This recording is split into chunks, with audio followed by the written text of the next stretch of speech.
السلام عليكم ورحمة الله وبركاته.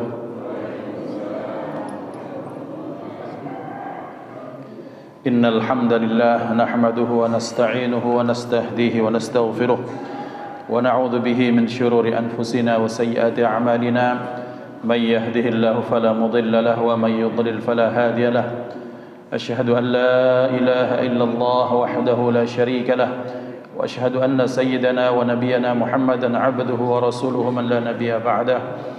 اللهم صل وسلم على سيدنا محمد مفتاح باب رحمة الله عدد ما في علم الله، صلاة وسلاما دائمين بدوام ملك الله وعلى آله وصحبه.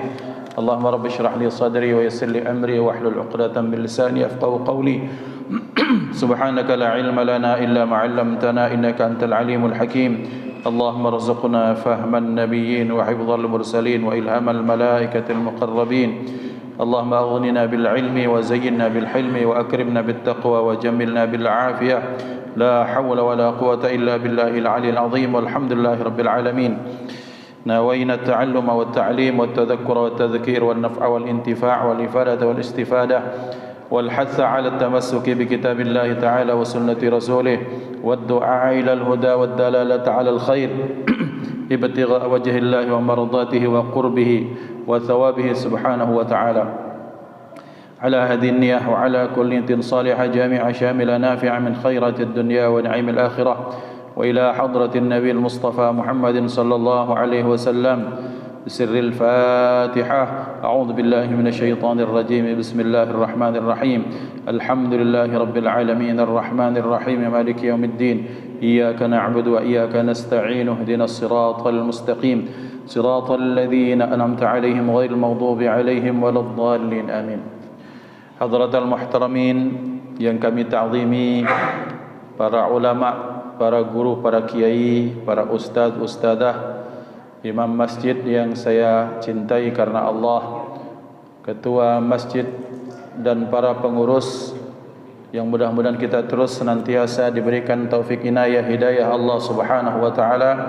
Ikhwatal iman dimanapun berada, alhamdulillah bersyukur kehadiran Allah Subhanahu wa taala atas segala nikmat dipertemukan kita dalam kondisi baik, dalam keadaan baik.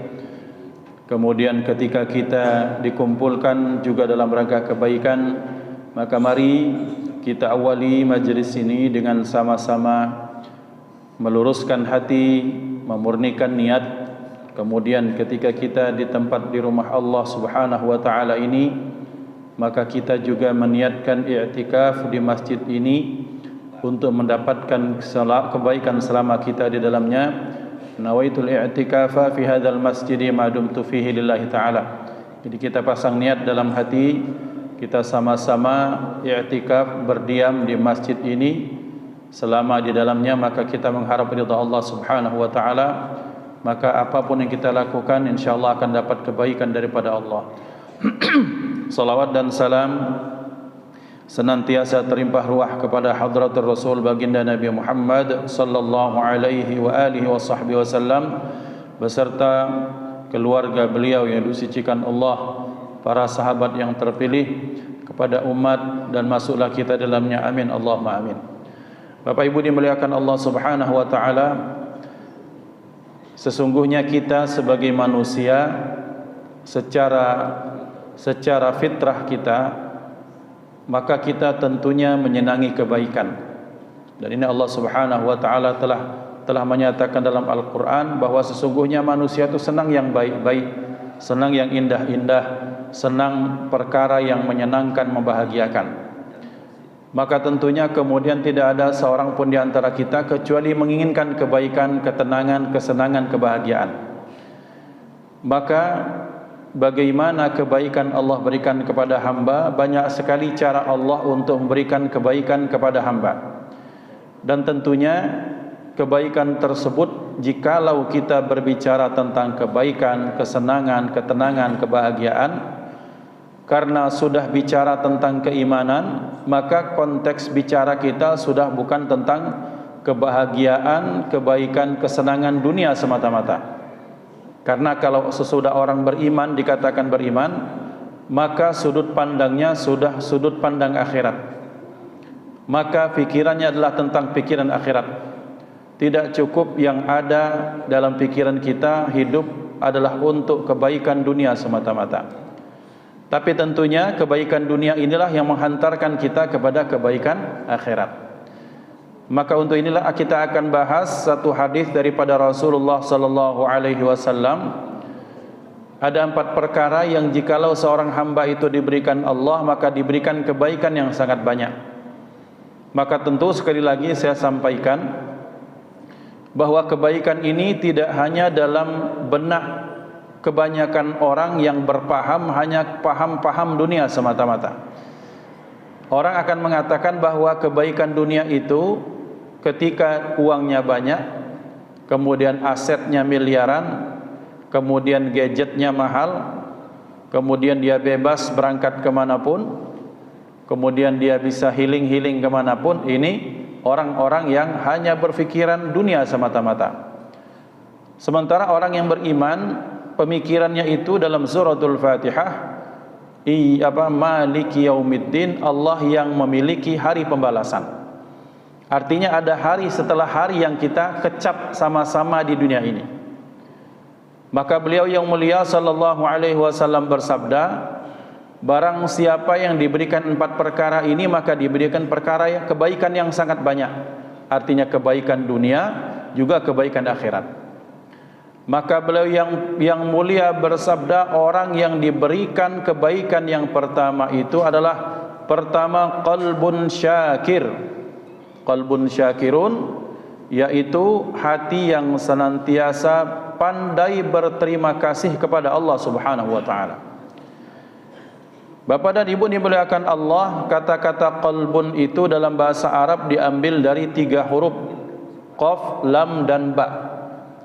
Qaf, lam dan ba ini diambil dari kata-kata qalaba. Artinya berbolak-balik.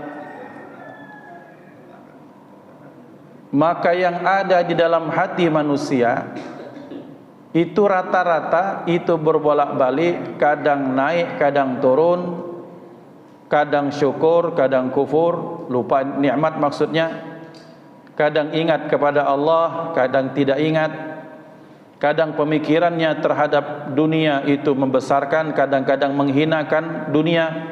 Itulah hati manusia. Maka Allah Subhanahu wa taala menjadikan hati sebagai wahana ujian, salah satu ujian terbesar bagi manusia. Karena dari hati itulah kemudian manusia itu akan dihitung Allah baik atau tidak. Orang itu bisa kelihatan senyumnya itu tulus atau tidak karena muncul dari ketulusan hatinya. Orang memberikan nasihat lillahi ta'ala benar-benar ikhlas atau tidak dilihat dari bagaimana ketulusannya dari hatinya. Orang kalau salat, maka salatnya itu menjadi khusyuk atau tidak bermula dari hatinya. Maka berarti orang yang punya hati yang baik, yang bersih, maka ini orang yang berbahagia. Tapi manakala dia punya hatinya kotor, buruk, jahat, pendendam, bakhil, segala sifat-sifat buruk, maka ini orang tidak akan pernah berbahagia dalam hidupnya. Maka salah satu bentuk kebaikan yang Allah berikan kepada hamba adalah qalbun syakir, hati yang senantiasa mensyukuri atau pandai berterima kasih. Kata-kata syakir itu dari 3 huruf, shin, kaf dan ra. Dari kata-kata inilah muncul kata-kata syukron, yang kita sering kalau dalam bahasa Arab syukron ji, terima kasih, kata syukur. Kemudian muncul dari sini kata-kata syukur dalam bahasa kita sering. Kemudian dari kata-kata ini muncul syakirun, orang yang pandai bersyukur. Dari kata-kata ini muncul syakurun, bentuk terima kasih yang tertinggi. Nah, beliau yang mulia telah bersabda bahwa orang yang diberikan kebaikan dunia dan akhirat, yang pertama pada aspek hatinya pandai berterima kasih. Apa makna syukrun dalam bahasa Arab? Alhamdulillah, puji dan syukur kehadirat Allah. Apa beda alhamdu dengan asyukru? Maka para ulama mengatakan bahwa alhamdu sifatnya lebih umum, sementara asyukru lebih khusus. Ada beberapa istilah yang dikatakan ulama, ada al-madhu, ada alhamdu, ada asyukru. Apa perbedaan ketiganya? Al-madhu, reaksi kita terhadap satu kebaikan, keindahan, keluar biasaan. Tetapi keindahan, kebaikan, keluar biasaan itu tidak bersumber dari orang tersebut, tapi dia cuma mendapatkannya saja, kira-kira hanya terima dan dia mendapatkan kebaikan itu. Contoh, keindahan bunga mawar yang berwarna merah, maka kita puji, alangkah bagusnya bunga mawar ini. Kita itu bukan alhamdu tapi al-madhu. Mengapa? Karena mawar tidak punya pilihan terhadap warna yang diberikan Allah kepadanya. Kebaikan terhadap sesuatu, kebaikan yang diberikan kepada seseorang, entah karena wajahnya yang tampan, hidung yang bangir, kemudian alis yang tebal, badan besar, tinggi, putih, belagak, itu kita melihatnya, maka kita katakan al-madhu bukan alhamdu. Mengapa? Manusia, tumbuhan, hewan tidak punya pilihan untuk memilih kebaikan yang diberikan kepadanya. Maka berarti ketika kebaikan tersebut, selama kebaikan tersebut tidak bersumber kepada dianya, maka itu namanya al-madhu. Mawar yang merah, pemandangan yang indah, kemudian tumbuh-tumbuhan yang luar biasa, kita lihat ikan hias dengan warna-warni yang luar biasa, itu al-madhu bukan alhamdu. Sementara alhamdu adalah reaksi kita, kekaguman kita, puja-puji kita kepada zat yang memang kebaikan dia punya pilihan untuk memberi kebaikan atau tidak, dan itu cuma kepada Allah Subhanahu wa ta'ala. Dan baiknya, apakah kebaikan itu Allah timpakan kepada si orang pelaku ataukah tidak diberikan kepada dia, diberikan pada orang lain, maka berlakulah puja dan puji pada orang tersebut. Maka kita lihat, wajar ketika kita dengar Masya Allah, ngapo, Alhamdulillah, ngapo, kemarin dapat kabar bahwa ada 10 takmir masjid di Palembang ini diberangkatkan oleh Fulan bin Fulan. Alhamdulillah, kita melok memuji Allah Subhanahu wa ta'ala, karena walaupun nikmat tersebut tak diberikan kepada kita, sanak bukan, kerabat bukan, kemudian kenal juga tidak, hanya sekadar kita dengar ada 10 takmir masjid yang kemudian diberangkatkan, anggaplah oleh Fulan bin Fulan, orang dermawan di kota ini, orang kaya di kota ini, memberangkatkan 10 takmir masjid, kita ucapkan Masya Allah, Alhamdulillah, melok senang. Itu alhamdu. Sekalipun kebaikan itu diberikan Allah kepada tidak pada dirinya, maka itu kita ucapkan alhamdu, memuji Allah atas kebaikannya. Kemudian pujian ini Bapak Ibu tidak juga didasarkan atas kepentingan dan sudut pandang kita. Ini kita bicara alhamdu, al-madhu dan asyukru dulu. Maka pujian ini tidak terbatas, tidak terpaut atas sudut pandang kita yang nisbi atau relatif. Kita ini kan kadang melihat sesuatu, kita akan memuji Allah manakala itu hal tersebut menguntungkan kita. Kalau kita melok, misalnya anak kita melok lomba, musabaqah kah, lomba silat kah, lomba bola kah, maka kemudian kita menganggap kebaikan itu manakala anak kita juara 1. Kemudian kita akan menganggap kebaikan itu manakala misalnya ketika kita pemilihan RT kita jadi pemenang. Sementara kemudian kadang-kadang kadang kita misuh atau berutuk manakala kita kalah, misalnya seperti itu. Padahal setiap hari dalam zikir yang kita baca, kita sudah mengikrarkan pujian itu kepada Allah. Apa? Alhamdulillah ala kulli hal wa fi kulli hal wa ni'mah. Ya Allah, segala puji bagimu ala kulli hal, dalam kondisi yang mungkin tak menyenangkan kami. Lagi sakit tak menyenangkan, buntu tak menyenangkan. Kemudian ternyata kita sudah serius, rasanya kita sudah ikhlas pengen jadi RT untuk berkhidmat kepada umat, tak terpilih. Kemudian kita punya anak lah, kita ajari, kita ingatkan, kita doakan, ternyata tak masuk kuliah dari jurusan kita. Kita ucapkan alhamdulillah. Ngapa? Karena kita tahu pujian Allah kepada Allah itu sempurna. Allah itu tidak pernah salah dalam memberikan keputusan. Allah tak pernah salah dalam menakar rizki. Jualan, ini aku punya lapak A, Fulan bin Fulan punya lapak B. Si B ini ternyata tiap hari laku jualannya. Cara kami berjualan sama, barangnya sama, kemudian doanya sama, sedekahnya sama. Ngapa si B ini ternyata lebih banyak dapat rizki dalam pandangan mata saya? Maka saya yang di sini akan ucapkan alhamdulillah. Boleh jadi ternyata, dan betul ternyata, kadar saya ini ketika dapat duit cenderung sudah suka lupa diri. Kalau banyak duit pengen healing lalu lupa di sholat. Kalau banyak duit kaget dengan tetangga ladak negor ke lagi. Maka Allah berikan saya rezeki yang terbatas untuk menunjukkan bahwa saya tetap butuh tetangga, butuh orang banyak. Dengan kondisi saya yang mungkin masih diberikan kekurangan, akan terus ingat kepada Allah Subhanahu wa taala, dan itu kebaikan, maka kita ucapkan alhamdulillah. Itu alhamdulillah. Jadi kebaikan bersumber darinya dan kita puji dirinya, maka itu namanya alhamdulillah. Al-madhu tadi, kita memuji sesuatu yang kebaikan tersebut dia tidak punya pilihan selain menerima yang diberikan kepadanya. Maka Bapak dan Ibu, disinilah larangan keras bagi kita untuk sarkas di dalam Islam. Tapi sayangnya banyak hal itu jadi laku.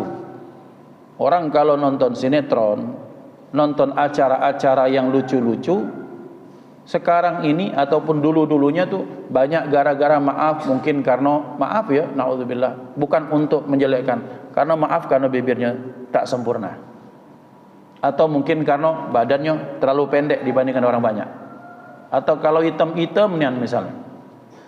Kadang kita ini merasa bahwa kita sempurna sehingga kita pandai, hebat sekali dalam menjelekkan orang yang tak seberuntung kita.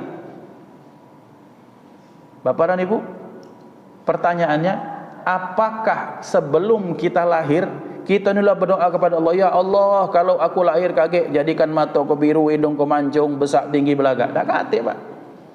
Jadi terima baik. Jadi yang hidungnya mancung ke dalam, alhamdulillah. Yang hidungnya mancung keluar, alhamdulillah. Karena Allah memberikan yang terbaik. Kita ini kira-kira kalau dijadikan belagak cak Nabi Yusuf, alangkah banyak betina yang jadi korban. Nah itu pikirannya. Dan yang jadi korban itu berarti keburukan. Berarti kita ucapkan alhamdulillah ya Allah, dengan keterbatasan yang engkau berikan kepadaku, disitulah letak kebaikannya. Maka itu namanya kita alhamdulillah, berterima kasih kepada Allah, karena Allah yang punya keputusan. Ketika kita memuji orang dengan al-madhu, karena dia tidak punya pilihan untuk mendapatkan kebaikan tersebut. Nah sekarang apa asyukru? Asyukru dikatakan ulama muqabilan ni'mah, satu reaksi ketika kita mendapatkan nikmat kebaikan, maka itulah namanya asyukru. Maka orang yang dijadikan orang yang baik dalam pandangan Islam, dalam pandangan Allah, dan kebaikannya itu sifatnya dunia, berdampak baik pada akhirat. Yang pertama, qalbun syakir, hati yang pandai bersyukur, pandai berterima kasih atas kebaikan yang dia terima. Nah sekarang ada hadis Bapak dan Ibu. Hadis ini Rasulullah menyatakan, kaget dulu kita syukur kepada Allah, kita bahas syukur kepada manusia. Belum atau tidak dianggap bersyukur kepada Allah Subhanahu wa taala manakala orang tersebut tak pandai berterima kasih kepada sesamanya, tidak pandai berterima kasih kepada orang lain. Nah, di bab ini salah satunya saya sering lupa. Mungkin kita juga kebanyakan lupa. Terutama ngapo mengucapkan terima kasih. Kadang kita ini terima kasih ngapo Pak Haji. Pak Haji lah ngenjuk aku kurban kemarin. Orang lain dinjuk 4 kilo, aku dinjuk 8 kilo, ditambah lagi dengan kepala sapi sikok. Mau kasih dan Pak Haji, terima kasih itu namanya. Terima kasih Bapak ngapo atas rekomendasi Bapak anakku masuk Unsri. Oh, saya mengucapkan terima kasih. Terima kasih Bapak ngapo aku ni pacak naik grade gawenya dari level ini naik ke level ini. Terima kasih Pak, terima kasih. Tapi ada orang yang kita jarang mengucapkan terima kasih. Siapa dia? Satu, orang tua, yang kedua pasangan hidup. Kadang kita ini kepada orang tua terus meminta-minta, kadang bahkan sudah lemah hidupnya masih nak nyaroi lagi. Apa? Merasa kita sibuk, anak 3 nak begawe, dititipkan anak kita ke bapak kita. Jadi orang tua, jadi penitipan cucu. Nih, tertawa yang nenek-nenek di belakang. Ada nian tak? Tapi bapak ibu ikhlas insyaAllah. Ikhlas. Rata-rata senang dan bangga yang saya senang. Tapi ini maksudnya pada konteks kaitannya kepada anak-anak yang nitip ini loh. Bahkan ya itu tadi, maaf kami sebagai anak ini kadang lebih sering nyaroi daripada nyenangkan. Bahkan lah punya anak pun seperti itu. Bapak Ibu, bahwa kadang pernahkah kita sebagai anak, saya terutama nasihat untuk saya kepada kita semua, sudahkah kita mengucapkan kepada orang tua kita, Pak, Ibu, terima kasih selama ini lah mendidik, terima kasih lah ini, kemudian terima kasih lah masak ke kami segala macam. Kadang Bapak dan Ibu kita akan mengatakan, aku ni lah berterima kasih Ustaz, dengan cara aku ngenjuk gawe, dengan cara aku misalnya kemudian berbuat baik. Memang betul, dengan bahasa tubuh, dengan bukti itu sangat indah. Tapi kadang-kadang Bapak dan Ibu, ucapan yang muncul dari mulut kita itu akan menjadi sesuatu yang sangat akan dikenang sampai akhir masa. Ya Allah, anakku ini pandai dan berterima kasih. Ngapo? Salah satunya dengan ucapan terima kasih yang tulus dan ikhlas. Berarti yang belum pernah mengucapkan terima kasih, selevelan aku di bawah, kita sebagai anak, yuk kita mengucapkan terima kasih kepada orang tua kita. Juga mengucapkan terima kasih kepada orang tua dari pasangan hidup kita, mertua. Karena dikatakan dalam pepatah orang Arab, orang tuamu itu terutama bapakmu itu ada 3. Orang tuamu ada 3. Yang pertama, yang dengan sebab mereka lah engkau lahir di dunia. Yang kedua, orang-orang yang mewakafkan dirinya untuk keselamatanmu dengan cara mengajarmu, itulah guru. Yang ketiga, orang-orang yang dia merelakan anak perempuannya untuk kau nikahi, itulah mertua. Maka kita ucapkan terima kasih Bapak Ibu mertua. Bapak Ibu terima kasih karena lah mesak ke orang rumah kami ini. Terima kasih telah mendidiknya sehingga aku hidup ini Masya Allah jadi amal, nyaman, sentosa. Sudah belum ucapkan terima kasih? Kalau belum kita ucapkan, ida nak nunggu rayo ni. Kita ni kadang ucapkan terima kasih, kaget langsung ke menunggu rayo. Kemudian ada momennya, setelah itu divideokan lagi. Itulah kid zaman now itu. Yang kedua, kita banyak terkadang lupa mengucapkan terima kasih. Yang kedua kepada pasangan hidup kita. Bapak-bapak, ini aku sering nyampe ke nasihat untuk aku dulu lah, ada orang lain. Kadang kita ni lupa pacak solat, pacak hidup di masyarakat. Pak Haji tu ngapu mau lu maklian. Kalau dekat Pak Haji tu baunya wangi, kemudian menyenangkan ngapo, bajunya rapi, kemudian cak tak pernah kotor. Itu jasa, bukan Pak Haji, Bu Hajahnya yang berjasa di situ. Ada tak ibu-ibu? Ada, betul-betul. Artinya apa? Artinya suksesnya kita ini pacak diterima masyarakat karena ngapo? Karena orang rumah yang memotivasi dan mendorong kita tanpa kita sadar selama ini. Ada cerita, ada wong yang anggaplah dia penceramah atau motivator hebat. Dia bilang bahwa kesuksesan ini memang dari saya. Oh, ji orang rumahnya, kau merasa aku kati andil? Ya dah kati andil. Yang ceramah seminar aku, kemudian mencari relasi aku, mencari tim aku, kemudian segala macam. Okeylah, kata orang mama itu, menaku dak kata ijazah. Berdentum sehari nak berangkat, kemudian dia ngomong, "Pak, anak kita sakit, tolong jago dia ini." Aku ni sibuk dak baca, itu anakmu juga, Pak. Aku mama ini lagi sakit juga, sakit lagi. Terpaksalah nunggu di rumah sakit sampai dahulu jam 1 malam, kemudian jam 4 nak berangkat ke Kota Manuk. Selama motivasi dak keluar yang dikeluarkan, ngapo?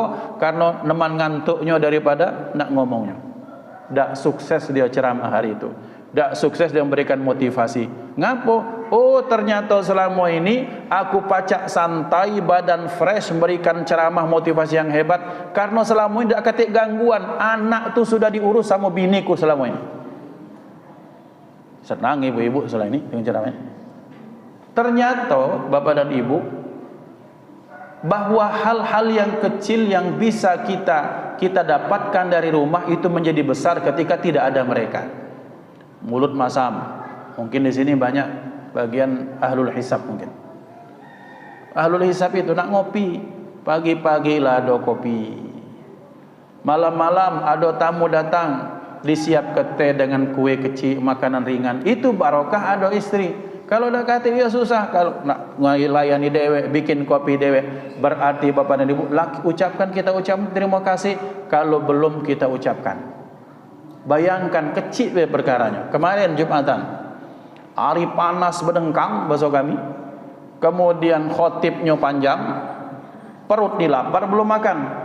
Alhamdulillah balik ini makan lemak. Pas dibuka, assalamualaikum warahmatullahi wabarakatuh, dibuka todong saji, ada piring kosong baik. Ngapo? Wong rumah lagi ngambek. Nah, lapar perut. Bayangkan itu cuma sehari. Kalau bertahun-tahun nelongso gitu jadi laki-laki. Ngapo ibu senang nian ini? Bapak dan ibu berarti kita ucap terima kasih wahai istriku, langawani aku bertahun-tahun, terima kasih. Sebagai ucapan selain bunga ini yang kuberikan, ini ada Soekarno Hatta segepok. Ambillah kau nak belanja apa, lajulah segala macam. Wah, Masya Allah. Bapak terima kasih Pak. Ikhwan dimuliakan Allah. Maka hati yang pandai, orang yang pandai berterima kasih, maka dia akan sangat dihargai Allah Subhanahu wa ta'ala. Dan yang ketiga yang kadang kita banyak lupa, terima kasih kepada guru-guru kita. Orang akan terima kasih kepada dosennya yang telah membimbing skripsinya, membimbing disertasinya, menjadikan dia memberikan ini dan itu. Padahal kita lupa ada guru yang gara-gara dia alif batak kita baca Quran. Gara-gara beliau kita baca berhitung 1 2 3. Gara-gara beliau yang kita tahu ABC. Dan itu adalah guru-guru yang pangkal, guru SD kah, guru SMP kah, guru SMA kah. Banyak yang lalu lupa Bapak dan Ibu. Maka dikatakan oleh kiai kami, kalau kau nak sukses, datangi guru ngajimu pertama, senangkan hati mereka, silaturahim. Kemudian ketika mereka sudah meninggal, datangi keluarganya, ucapkan terima kasih, syukur-syukur dalam bentuk materi. Nah, jadi ini penting. Maka kenapa? Karena kalau kita sudah pandai bersyukur kepada sesama manusia, maka akan sangat gampang kita bersyukur kepada Allah Subhanahu wa ta'ala. Maka berarti budaya apresiasi mengucapkan terima kasih ini termasuk sunnatullah. Apalagi kalau khusus pada orang rumah, ditambahi dengan kata-kata yang manis, kemudian dengan panggilan-panggilan mesra. Bapak dan Ibu, sering kita dengar ada istilah sunnah Rasul.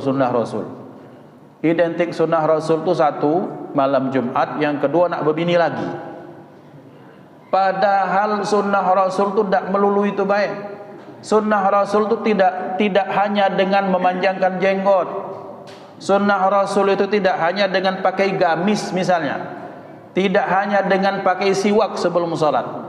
Tidak sekadar kita masuk dahulukan kaki kanan. Sunnah Rasul salah satunya dalam berumah tangga. Sudahkah kita Allah sunnah Rasul Pak?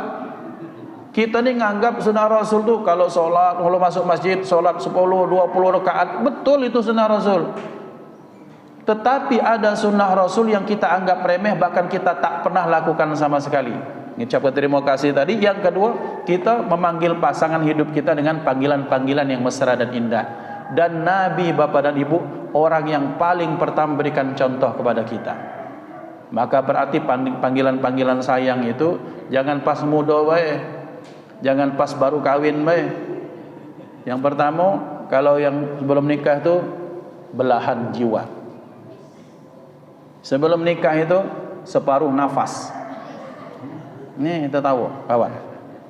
Kemudian apa? Misalnya juwita kui. Itu anak satu masih juwita. Anak tiga kemudian umak budak. Kalau anak lah tujuh, mak lampir. Astagfirullah. Nah, itu maksudnya itu seperti itu dalam Islam. Bagaimana Rasulullah wa ana khiyarukum li ahli, bahwa orang yang terpilih terbaik di antara kita itu adalah orang yang terbaik dalam bersikap dalam rumah tangga. Bapak dan Ibu, ini kadang ya dalam keseharian kita lihat ada istilah kanco ngala kedulur. Kadang kita ini kalau dengan kawan tuh dekatnya minta ampun, bestie forever, pagi siang malam dengan dia, tapi ternyata dulurnya tak terkeruan, makan apa tidak, anaknya sekolah apa tidak. Bukan kewajibanku, betul, tetapi ketika dia lahir dari rahim yang sama, yang paling sedih ketika kita meninggal itu ya dulur itu. Maka berarti ikhwan yang dimuliakan Allah, maka berarti orang yang terbaik di antara manusia adalah orang yang terbaik bersikap pada keluarganya, pada istrinya, pada anaknya, terutama orang tuanya maupun pada saudara-saudaranya. Nah, baru kita meningkat kepada syukur kepada Allah. Jadi ketika kebaikan yang diberikan kepada kita, kita ucapkan, budayakan terima kasih, thank you, syukron, jazakallah, apapun bahasanya kita ucapkan. Dan itu kalau kita biasa lakukan, itu akan membias kepada anak-anak ataupun cucu kita. Orang kalau sudah terbiasa mengucapkan terima kasih, Pak Haji mengucapkan terima kasih, Bu, mau kasih Bu yo, anaknya nyontoh, kakek anaknya mau kasih Pak. Kemudian cucunya nyontoh, kakek itu mengucapkan pada terima kasih ji cucu. Seperti itu, memberikan contoh yang baik. Nah, baru ke atas kita qalbun syakir, syukur kepada Allah Subhanahu wa taala atas segala nikmat, atas segala kebaikan. Maka bagaimana syukur ini muncul? Dikatakan ulama, semakin lengkap definisimu tentang nikmat, maka semakin banyak syukurmu kepada Allah.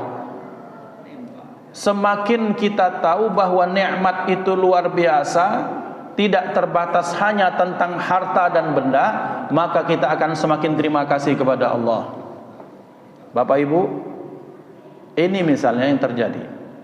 Kita akan bersyukur kepada Allah kadang setahun sekali ngapo anak naik kelas, alhamdulillah terima kasih ya Allah.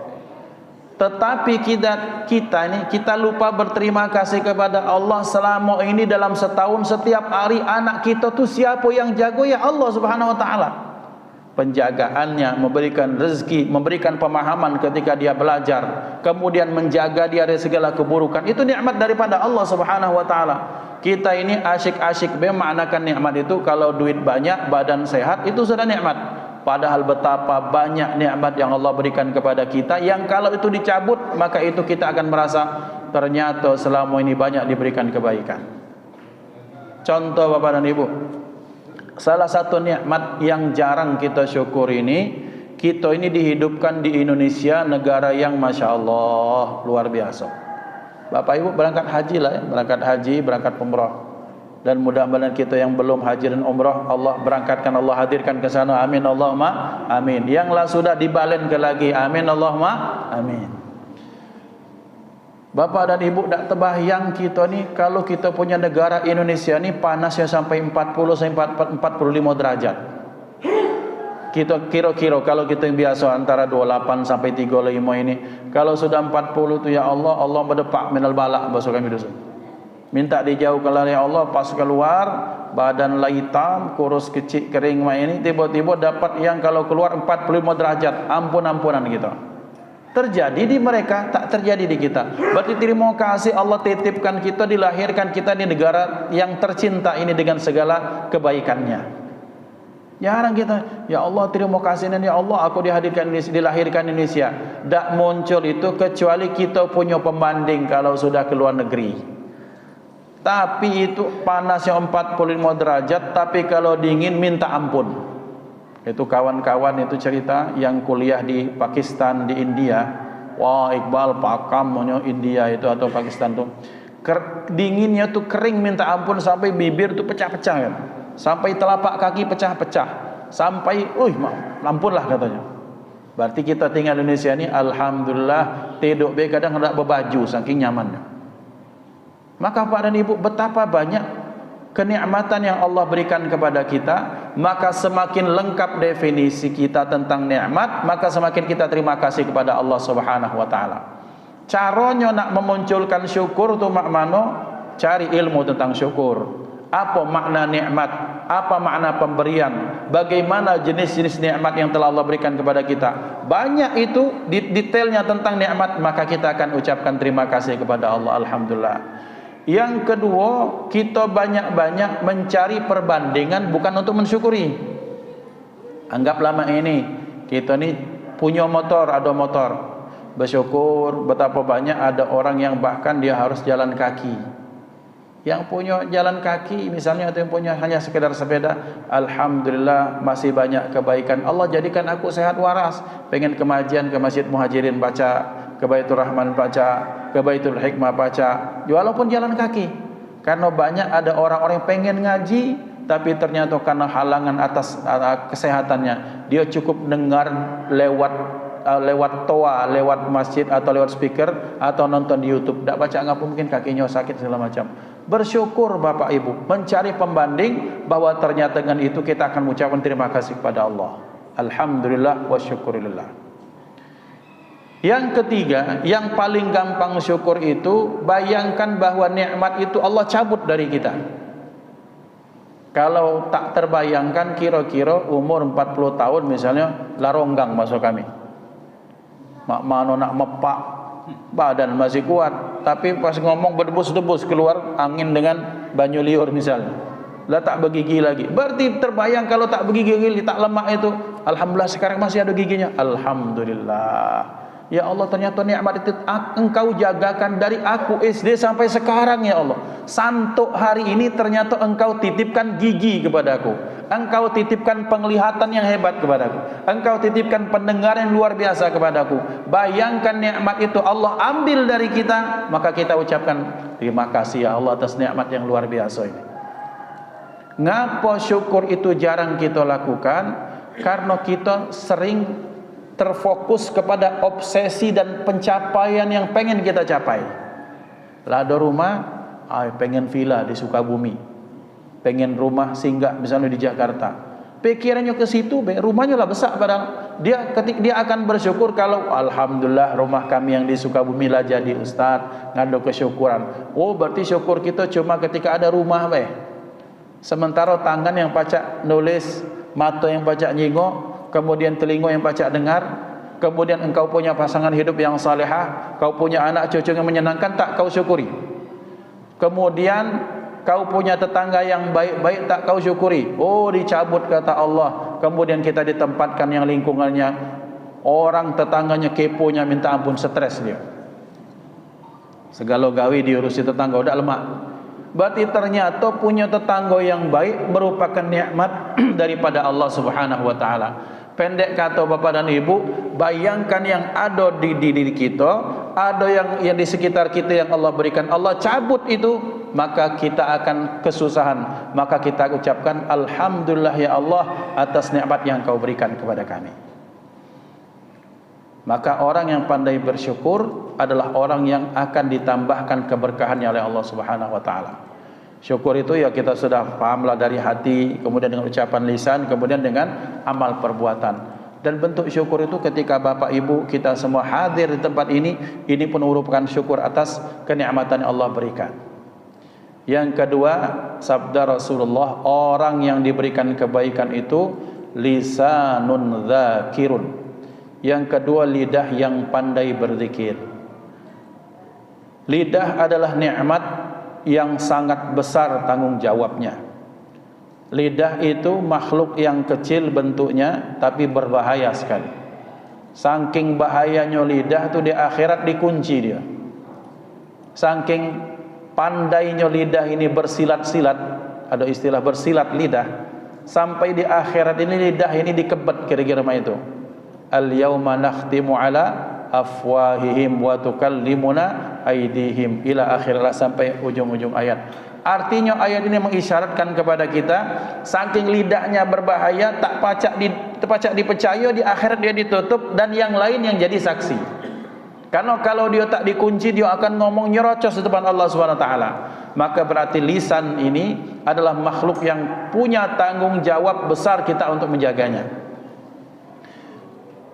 Maka ikhwan yang dimuliakan Allah, orang yang punya kebiasaan berzikir, maka berarti orang tersebut adalah orang yang mampu menjaga amanah yang besar berupa lisan.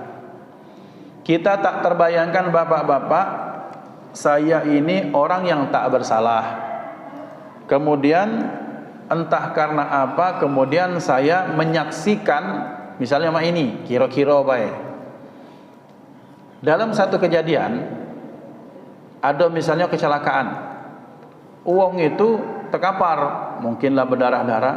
Aku ni baru datang nak nolongi. Ketika nak nolong itu, kemudian orang memviralkan, oh bapak ini nak tabrak lari, dia menjadi pelaku dari tabrakan tersebut.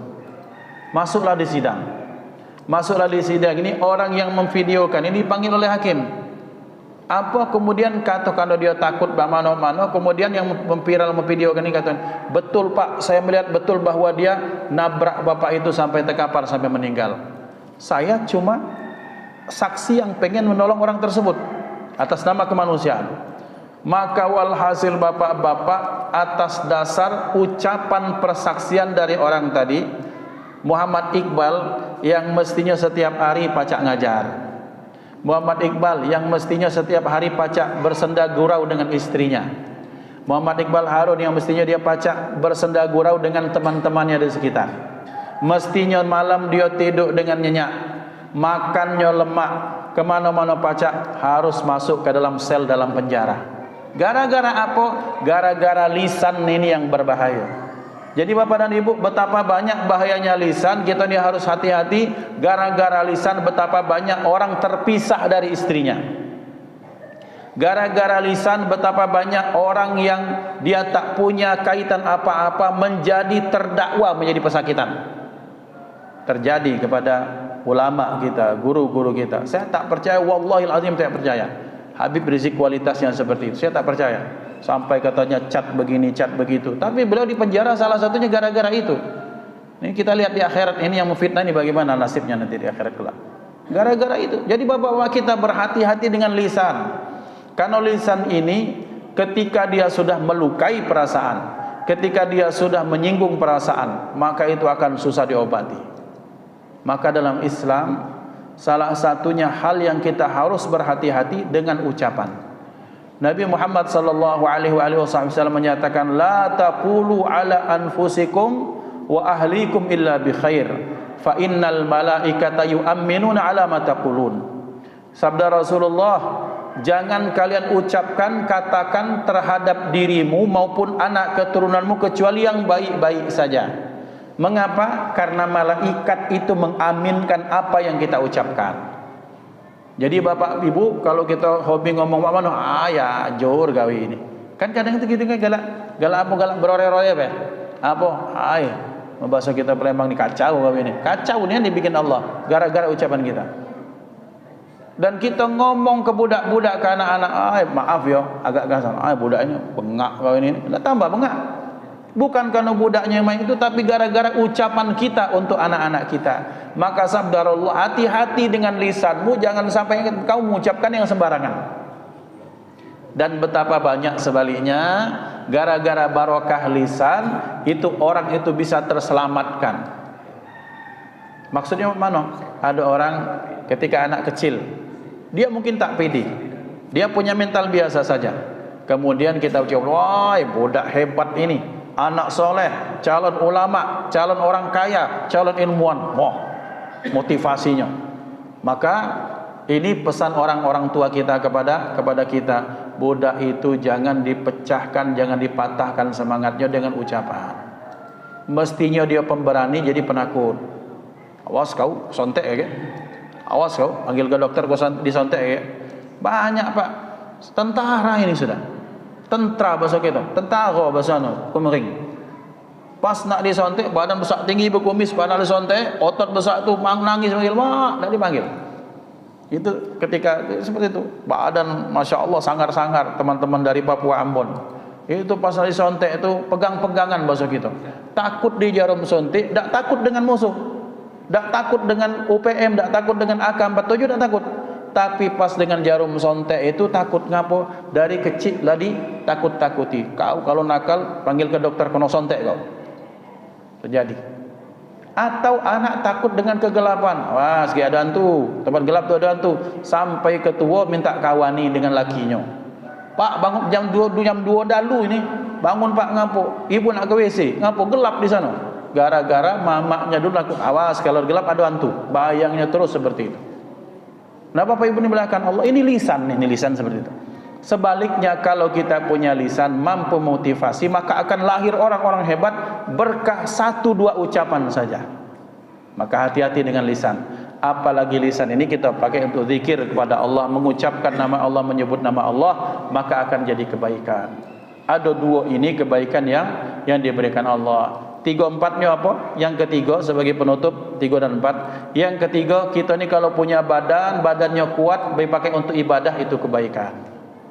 Yang keempat, diamanahkan, dititipkan seorang pasangan hidup, seorang istri yang dia mampu menjaga harta dan amanah suaminya dan mampu menjaga kehormatan dirinya, maka itulah kebaikan Allah berikan pada seorang hamba. 4 hal ini, hati yang bersyukur, lisan yang berzikir, badan yang tegap, kuat, kokoh dalam kondisi apapun dan dipakai ibadah, kemudian dia punya pasangan hidup yang terus mengajak pada kebaikan. Inilah kebaikan yang sesungguhnya yang akan membawa kebahagiaan dunia dan akhirat insyaallah. Mudah-mudahan Allah berikan itu kepada kita semua insyaallah. Kita mujahadah, kita belajar untuk memakai hati kita untuk berfikir yang baik-baik saja. Kita punya lisan kita pakai untuk yang baik-baik. Kemudian kita punya jasad, punya badan kita pakai untuk ibadah, memberikan manfaat pada orang banyak. Dan kemudian kita punya pasangan hidup yang terus menopang kita dengan kesolehaannya, maka insyaallah hidup kita diberkahi Allah Subhanahu wa taala. Mari kita tutup sama-sama dengan berdoa. A'udzubillahi minasyaitonirrajim. Bismillahirrahmanirrahim. Alhamdulillahirabbil alamin. Allahumma shalli wa sallim wa barik ala sayyidina Muhammad wa ala alihi wa ashabihi ajma'in. Allahumma ij'al jam'ana hadha jam'an marhuma wa tafarruqana min ba'dihi tafarruqan ma'suma wa la taj'al fina wa la minna wa la ma'ana syaqiyyan wa la mahruma. Allahumma hdina bihudak waj'alna mimman yusari'u fi ridak wa la tuwallina waliyan siwak wa la taj'alna mimman khalafa amraka wa 'asak wa hasbunallahu wa ni'mal wakil. Rabbana hab lana min azwajina wa dhurriyyatina qurrata a'yunin waj'al muttaqina imama. Allahumma rabbana awzi'na an nashkura ni'mataka allati an'amta 'alaina wa 'ala walidina wa na'mala salihan tardah wa aslih lana fi dhurriyyatina inna tubna ilaika wa innal muslimin. Rabbana atina fid dunya hasanah fil akhirati hasanah wa qina 'adzaban nar. Wa sallallahu 'ala sayyidina Muhammadin nabiyil ummi wa 'ala alihi wa sahbihi wasallam. Walhamdulillahi rabbil alamin. Taqabbalallahu minkum minna wa minkum taqabbal ya karim. Thumma assalamu alaikum warahmatullahi wabarakatuh. Syukran Ustaz.